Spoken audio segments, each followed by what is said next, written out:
गांव में तो सब।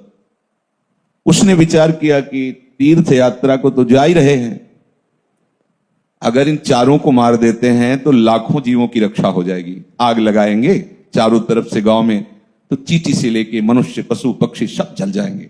और इन लोगों का कथन है कि जो बाहर निकलेगा उसको मार देंगे। तो अगर हम इन चारों को मार देते हैं तो जहां सैकड़ों को मारा है, चार इसमें और जुड़ जाएंगे, तीर्थ यात्रा तो जा ही रहे हैं। बहुत ही हिंसक, क्रूर प्रवृत्ति और बलवान था।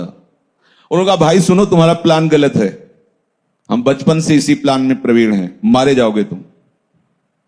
वो एक एक करके ही तो उतरेगा, चारों थोड़ी कूद पड़ेंगे। विश्वास हुआ उनको कि हमारा ये श्रेष्ठ है, तो ऊपर से जो नीचे तगड़ी जड़ थी पेड़ की, तो आड़ में ले जाकर मारने का स्वभाव था, चारों को मार दिया।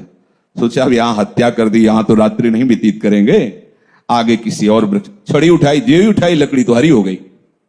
कहा अभी तो हमने कोई गंगा गोदावरी स्नान नहीं किया। गुरु जी कह रहे थे लकड़ी जहां हरी हो जाए तो वापस आ जाना, तुम्हारा हृदय पवित्र हो गया है, प्रमाण हो जाए। गुरु के वचन अब तो वापस। गुरु जी देख के हंस दिए, हिम्मत नहीं पड़ी तीर्थयाटन करने की। बोले नहीं गुरु जी, आपने लकड़ी दी थी और कहा था जहां हरी हो जाए वापस आ, तो ये तो अभी हरी हो गई। उनका कौन से तीर्थ में स्नान किया? बोले चार को और मार दिया है प्रभु, स्नान तो नहीं, चार हत्याएं और की। उनका हुआ क्या? पूरी घटना बताई। बोले देखो बेटा, जब तुम अपने सुख के लिए किसी को कष्ट देते थे, मारते थे, तो तुम्हारे लिए वो अंतःकरण की मलिनता का रूप होकर नरकगामी बनाने का पक्का रास्ता तय हो गया था। आज तुमने जो चार को मारा वो लाखों के जीवन बचाने के लिए, तो तुम्हारे को पुण्य मिल गया, तुम्हारे को सुकृत मिल गया, तुम्हारे सारे पाप नष्ट हो गए।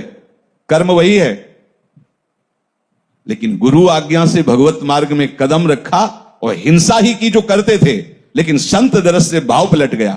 स्वसुख वांछा से नहीं, ये सब गांव की रक्षा होगी, पशु पक्षी बचेंगे, ये भाव कहां से आया? गुरुदेव के दर्शन से, गुरुदेव के वचनों से। ऐसा सद्भाव कि सारे पाप कर्म नष्ट हो गए और वो उसी दिन दीक्षा लेकर महात्मा बन गया।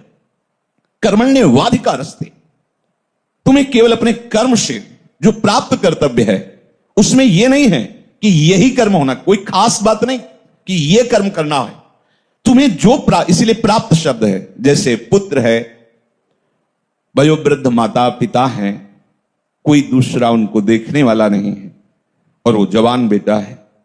अब उसका प्राप्त कर्तव्य जो गृहस्थ धर्म में है, प्राप्त कर्तव्य है माता पिता की सेवा करना।